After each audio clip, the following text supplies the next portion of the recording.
What is glamping? Well, I have a very strong opinion as to what I believe glamping is.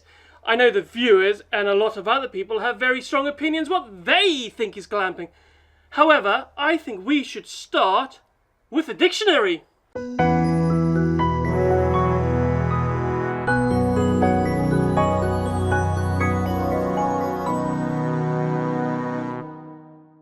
I just so happen to have brought a dictionary with me. Now this over here is the complete Oxford Concise Dictionary. As you can see, it is very concise. It only takes up 2 volumes. And the best part of this dictionary, if we get it open, is it even comes with a handy dandy magnifying glass. So as you can see, it's all really tiny letter. So anyway, glamping. Let's go and have a look and see if I can find it. So G-A. Okay. Okay, here we go. G-L-A. G-L-A. G. Okay, I've got to look through. Glagotic. Glance. Glake. How old is the dictionary? Glamping was only termed from 2016. 1979. So just slightly younger than me. Almost as old as you. Yeah. Okay. So glamping, well, it's camping, isn't it? Glamorous camping, sure. Exactly, glamorous camping. So this must have camping. So let's go back to basics and work from there forwards. They camped in the 70s, right? One would hope they did. Canyon. Oh, camp. Here we go. Camping. Going into a camp. Lodging in tents. So, by definition, camping is in tents. So therefore, glamping, glamorous camping, in my opinion, therefore needs to be in tents. We've now had a look in the dictionary, so let me now get out ye olde Google and get the modern dictionary and just see what it says for what glamping is. So according to the dictionary, a form of camping involving accommodation and facilities more luxurious than those associated with traditional camping. So it's interesting that they don't say under canvas in there. No. But maybe I need to look up. But they are still using the term camping, and you've looked up the word camping, and that is in a tent. So we asked, we have done a bit of a poll. So I asked in the Glamping Site Owners Club what people's definition of glamping was. Let's read them out, Brian, and see what you think.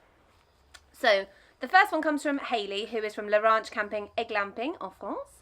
This is a good question. Personally, I think glamping should be a canvas or tent-like structure. If it's solid with walls, then it's unusual accommodation. I would have to totally agree with that. I do totally believe that glamping should be under canvas. And I think that anything else under walls or wood or whatever should have its own separate subcategory. Let's call it, I don't know, podding or something. Well, funny you should say podding, because somebody else said we have luxury pods. This is from Cherie Butler, who is from the Paddock Pods at Homeland.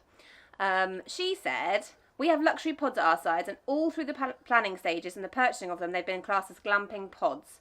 So glamping. Glamping, but in my mind, we're not glamping. Yeah. The pods have underfloor heating, TVs, en suites, and I love it when our regular guests get in touch to book, as they always say, we'd like to book to do some podding. Yeah, see, now that I would totally, because that in my mind comes under the quirky or tiny home movement, because you've got a TV in there, you've got underfloor heating. You've got real walls. You've got real walls. I'm sorry, is that really glamping? So she said, if there's a category named this, I'd happily put ourselves under that group. Yeah. And friends of ours have a lovely eco-glamping site with land pods and a horse trailer converted into a kitchen area. And this, to me, is what comes to mind when people say glamping. Totally agree. The land pods have canvas sides, yeah, totally. Don't they? So they're really quirky structures. Who else has commented? This is from Charlotte from the Apple Farm Glamping camping near Stratford-upon-Avon. Glamping to us is glamorous camping. We have bells with private bathrooms. So bell tents. Totally, sure. yeah. Under canvas. Pippa says, I agree with the above. Glamping is camping, but with luxury and glamour. So real beds, maybe solid floors, log burning fires, hot tubs, etc. Each will be different, but glamping for me is a canvas structure. Yeah. Pods, huts, cabins, they're all unique holiday lets, but not camping. A bow-top caravan would be glamping, a yurt, a bell tent, safari tent, etc., but nothing with solid walls or tech-like TVs.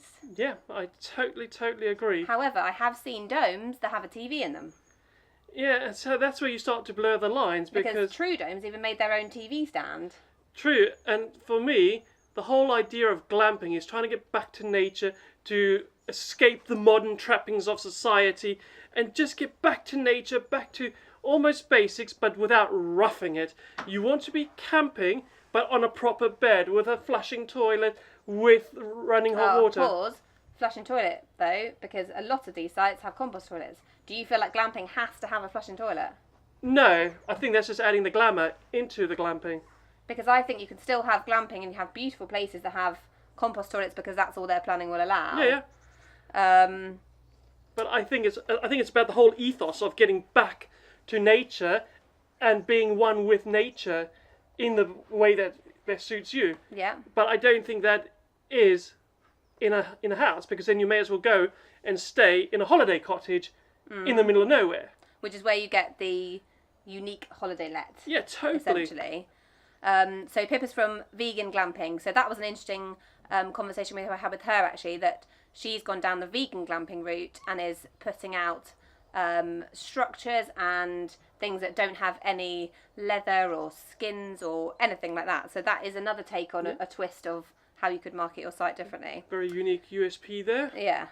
So then we've got Debs, who said, we've changed recently to wild bell tents. Okay. They are glamping, but we have no toilets except camping toilets, and I think if we use the word glamping, it signifies glamour. Yep. Ours located in a deer meadow, so more wild garden than glamour. So she's kind of putting herself below the category of glamping, but you've still got your own tent. You're not having to pitch your own tent. Okay. Paul says, glamorous camping from the Raj when the tents were already put up and decorated inside with proper furniture. No, no, no, in capital letters, wooden structures or huts or tree houses or lodges or caravans. And that's an interesting point, tree houses. Like, oh my days, some of the tree houses you can get are incredible. And when we've been up for tourism awards, we've had to go up against things like tree houses. Yeah. Whereas how can you compare a yurt with a toilet that's outside to a tree house that's got like a roll top bath and an ensuite and that sort of thing? Exactly. It is a big bugbear of mine. It is like trying to compare, I don't know, a Ferrari car to like a bicycle. Both are forms of transportation, but there's just no comparison. Or something along those lines. Yeah, we're not the bike. We're more like a VW Golf. Yeah, something like that. But you get what I mean. I just think that the category is unjustified. You cannot compare. In that, how can you compare something that is a fully blown house, essentially? Yeah, it is, generally. Against a tent-like structure? Yeah. I don't feel that is fair. No. Partly why I want to do this video, because I just think it's unfair of the grading structure. Yeah. Because the judges just look at it and go, oh, glamping. Therefore, you've got a tree house and you've got a yurt. Yeah. Or a bell tent. They are one and the same. They are glamping. No, they are not glamping. A lot of places now have redefined the category for glamping and unique accommodation. So, but that's not really very helpful in a category point of view for when you're trying to compete for an award. Is the same. It's like trying to put yourself up against people that aren't even comparable. Well, exactly. I'm not going to compete in a road race or in my push bicycle against a Ferrari now, am I? Well, no, you're not. No, it's just it's just not fair. Do you want some more info from our friends on the Glamping Owners Club? Go for it. So Derek from Moorside Huts Glamping, for those who want to experience some luxury in the great outdoors and don't want to sleep in a tent on the ground. Can be any structure within reason: pods, shepherd's huts, yurts, furnished tents, converted vehicles, etc. So Derek thinks that because he's got a beautiful shepherd's hut, I've got a photo here for you. He thinks that is glamping. So he's in the minority on this list because really, most people have said it's canvas. Yeah. So I still think that there should really be a redefining of the whole glamping world, and the glamping should be true to its original coined term of Glamorous camping, and then I think there should be another one which should be podding or tiny house movement or quirky hutting or whatever you want to call it, which incorporates all your wooden structures, because otherwise you're going to get mobile, what's those RVs, your big like Winnebago type things. Is that glamping then? In Mark Barrow, we offer luxury boutique adults only glamping, our multi-award winning retreat near, and I can't pronounce the name of the place in Wales, Llywelyn, which is a shepherd's hut, 2 poacher's hut, 2 gypsy huts. We call them that to distinguish the styles of hut we offer. Okay. So I said, okay, so what's your definition of glamping? And he said it's tough to make a definition as the markers have changed so much and the sector has moved dramatically from its original concept 8 to 10 years ago, from quirky alternative to almost mainstream in the UK. I hate to admit I hate labels personally. I think the whole thing has moved beyond that. It's really now more about individual offerings, identifying their target audience and giving that audience what they expect and want.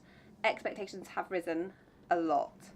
They totally have, and that once again comes down to if you have a bell tent against a high-end treehouse, unfortunately that expectation has been set for those people that are trying to do their offering with a bell tent. They see glamping, but the people booking it have that expectation that actually that glamping in that bell tent needs to have the same as that high-end treehouse. Yeah, so we're quite lucky in the fact that we started off with the yurts with no toilets in them, and then we've had a lot of regular guests that have then moved into the domes of the ensuite and then gone, oh, I'm not going back to the ones without bathrooms in them. So we might have shot ourselves in the foot there. But people do want that option of luxury, but it's tricky because they're all so different. And he says there's definitely saturation across the board, and that's reflecting the slower take-up this year, because we've had a lot of discussions about how bookings have been slower for a lot of people this year. And many of the have-a-go Joes that have sprung up in the past 2 years, especially will struggle and fall off. I personally think that there'll be many casualties, and the whole glamping market will have a radical readjustment in the next 2 to 5 years. Interesting take. I think there's always room in the market, as long as you've got a really good unique selling point, and as long as you've got an offering that people want, there is people out there that will take it up. But it's also about price point. I think totally. Some people have outpriced themselves this year because that was because of COVID years, and then this year they've kept their prices sky high for COVID, and now it's kind of needs a bit of it does need some readjustment, definitely. Totally. So in conclusion, because that is my info from our friends who have glamping sites, can we say for definite that glamping is only under canvas? I personally say definitely 100%. However, I know that our subscribers, our people watching this will have a very different opinion, and I'm sure that we're going to get a lot of comments down below telling us that we don't know what we're talking about, that we're talking a load of hokum. But hey guys, each to their own opinions. Let us know what you think in the comments. We would love to know and open up the debate. Do you think that there should be another category for glamping, podding, hutting, whatever you think? Hey, maybe we come up with a whole nother term and we can push that out there. Yeah. What do you think? Tiny homes, because, so glamping, podding, tiny house movement, any of those. Let us know what you think. We would love to know.